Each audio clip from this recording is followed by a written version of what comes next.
I remember really vividly having so much passion and so much enthusiasm to set things up, to kind of like fill the gaps in Granada.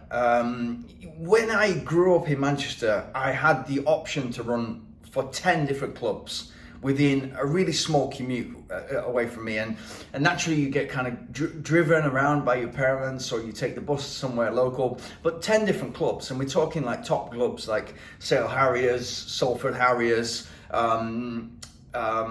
Stockport, like very, very good coaches. And East Cheshire Harriers was the one that I chose basically because of proximity and because of the relationship it had with my school at the time in Audenshaw. And then you become better, and you naturally get better, etc. But that's not available where I completely fell in love with ultra running in Granada and moved to Granada because I wanted to get better at the main race in Granada, which is called Subido a Pico Valletta. And then I saw that there's this huge demand. Like, everybody's outside in Spain because of the weather, because of, people have a low starting salary there, or the salaries are much lower than they are in the UK. So a lot of people do things that don't cost any money, like running and hiking and being outdoors, and those things where you can be outdoors and have the full day with your kids out in the mountains and it doesn't cost you anything. So there's this huge demand for races, for clubs, for marathons, for 5K, for everything. And so I had three different ideas, but two of those ideas, one was a marathon, which Granada no longer had, and it used to have, I want to say 15, 20 years ago, but it's been a while since it had that, and the demand is definitely there. It's well situated, it's very close to airports like Granada Airport, Malaga Airport, easy to get to, and the route that I'd chosen easily be the most beautiful marathon in the world. No doubt, it would be up there with the top most beautiful marathons. Not the fastest, but most beautiful, and also on the road. But the logistics became too much. And even when I tried to, we'll start small. We'll start with just a park run. So pick a local park. And I was talking to an Italian journalist this week in UTMB about this. We were talking about how trail running and road running and what the stats are and what the numbers are, and of course trail running is still a very, very small percent of runners, but it's growing, and it's nice for people to get off the roads and onto the trail. It's safer in some ways, it's certainly not safer in others, but it's safer that you're away from traffic, you're away from motorbikes, etc. And obviously being out in the nature is good for the soul, yeah? So we were talking about that, and then we were talking about parkrun. And parkrun has not really been an Italian thing. I think it might be, and he thinks it might be in the Tuscany region in certain areas, but it's difficult to do. They don't have big parks in Rome and the bigger cities, so it's more difficult. But essentially, parkrun is as simple as it gets, and the best initiative ever, I think, in order to get people into sport.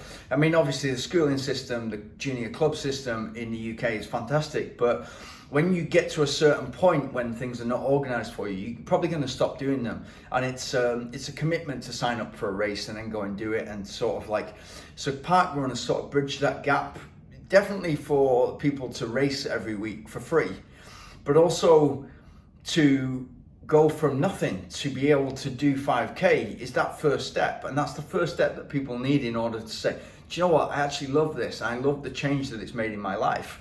So I tried to set up parkrun in Granada, and that was going to be the first of 3 different types of races. And very simple, pick the park, not rocket science, measured the course, not difficult. And then the conversation started with local politicians. And in Spain, you need to basically get your village or town involved first. And then once they've said yes, then it goes to a province or a city decision. Then it's passed to the province, and then it's okay by the province. And then if you're lucky, it goes to Madrid, and then your final say. And that process, even with something as small as every week on a Saturday morning, runners will turn up and run at 9 o'clock in the morning. It's not a professional event. There's no kind of, the times are not important. It's all about kind of participation levels. Even something as simple as that, it was estimated, people were telling me this is going to take you years to get this over the line. And so that initial enthusiasm, that initial passion, eventually you get enough no's and enough looks to say that why would we even, and especially it's free. So the thinking in Spain is, okay, if this is going to make us money, then we're potentially in. As long as it's away from the national park, which it was, then we're potentially in. But if this is going to be free, and to try to convince people that, okay, it's a chicken and egg situation, and first you get the runners, and then naturally the sponsors are going to be want to be involved. And I already had sponsors that were willing to be involved in this. It's a free race, and naturally we might have 5 runners on the first week, and then we'll have 10, and then people start to tell their friends, and then it's free, and it's 9 a.m. in the morning, and all I have to do is register online and get your barcode, and then you go and take it, and then it's going to be, and there's an initial setup cost with Parkrun, but that was all going to be funded. And then once you get those numbers up to 100, 200, and some parks in the UK 300 to 500, I think some of the big parks in London are even more than that. There are big numbers, but once you get that many people, those people all have a sense of community. They all have a sense of being a family feel, or how well it's competitive, but it's not competitive in the way that, we're not running to win something. We're not you're just kind of trying to better your own time and trying to get quicker and trying to get fitter. That is one hell of an initiative that got set up. That was somebody's idea that works, and without a doubt, it's better than any marathon in the world, better than any trail race in the world. That has been the best initiative in terms of getting people into the sport that are past the schooling system. So yeah, you can run on Saturday morning, I'll meet you there at 9 o'clock, and it's a social thing, and then afterwards we'll go for breakfast or whatever, yeah?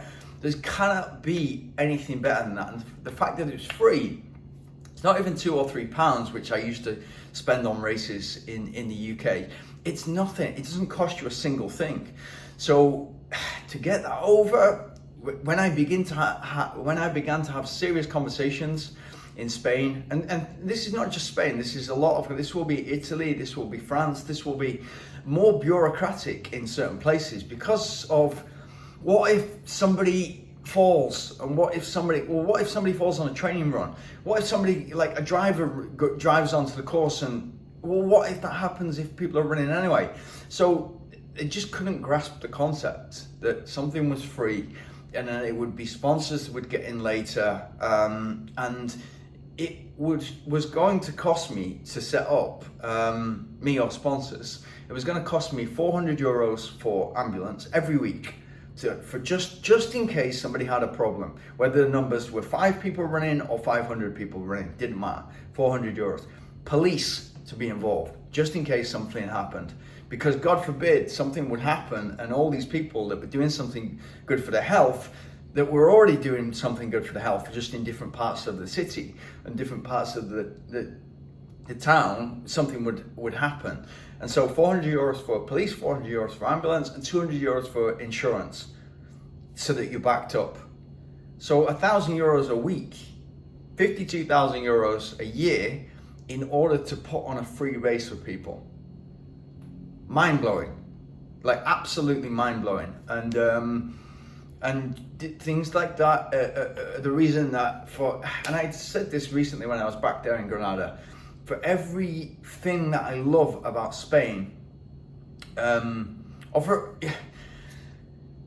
every 10 things I love about Spain, there's something that is just kind of, why is this not possible? Like, it's obvious that this is good for people. It's obvious this is good for, we know the stats. We know that for every dollar you put into exercise and fitness, that you save $6 on the back end in terms of healthcare services. We know that economically, it's a great decision to invest in sport. Whatever that sport may be, we know it's a great decision. And yet it's still difficult to get through. And I think, being somewhere like this, and I'm talking, like, I know this is not the perfect place to be in terms of if you want to run in the mountains in Dubai and in anywhere in the UAE, but there has been conversations that have lasted, we're talking one meeting, yeah. Al Qudra is a perfect example. That was a meeting between a cyclist who struggled to cycle here because, you know, the roads, it's a bit like living in Los Angeles, you need to drive everywhere, and bicycles are not so common. And so that conversation was something along the lines of, you know, with an important person, there's a lot of cyclists here, there'd be a lot of cyclists here in the winter.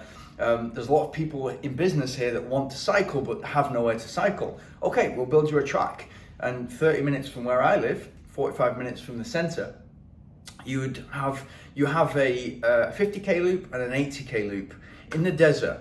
They're not short of land, so this can just happen. No insurance, no police, no ambulances. If you fall off your bike, you fall off your bike, but anywhere in the world. So nothing needed. And then with that comes, okay, there's more cycling companies.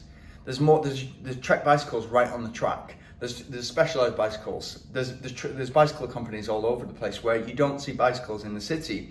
You see the city bikes, but you don't see kind of road cyclists like you would do in any normal city. But those things are over there, you know, out there in the desert. So that's been catered for, and now they're doing exactly the same thing with running, and exactly the same thing with other sports. Paddle is becoming really big.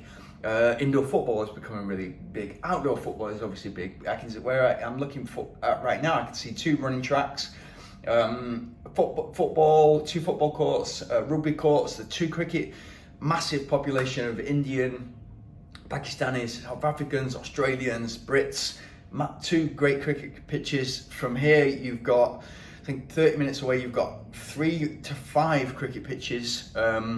So there's a golf course right in front of me. Everything's built for you. And yeah, we're in the desert and it kind of doesn't make sense, but in terms of thinking, in terms of long-term thinking,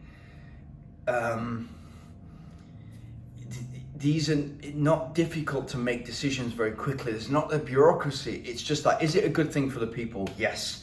Is it sustainable long-term? Is this going to make us a better country? Is this going to make a better community where the sort of the district of Dubai? Okay, it's a yes. Let's do it. What do we need to do in order to, how much is it going to cost? What is the return on investment? How is the return on investment? Is the return on investment on healthcare? Is it like to make the people happier? Is it to make the people fitter?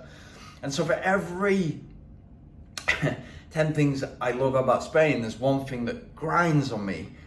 It's exactly the same here. You know, of course there is a weird side to the city where things are materialistic, but I don't associate with those in those circles. I don't go to those places, so it's nothing to do with me. Yes, you see Rolls Royces fly past you, see Lamborghinis all the time. You see kind of that materialism which Dubai is famous for, but great things are happening all the time. So, you know, it's and you can easily train for a flat road race here, no problem at all. You can even go off road and do something that's undulating. You can't train for UTMB here, of course not. No, but you can. Could you be a 400 meter runner? Could you be a sprinter? Could you be a high jumper? Could you be a 1500 meter runner, a half marathon runner, a 10k or a 5k runner, and live here? Absolutely. The heat training is amazing. So yeah, that's it. But yeah, in terms of parkrun, nothing better, and I cannot see another initiative anywhere else in the world that would beat parkrun. It's amazing.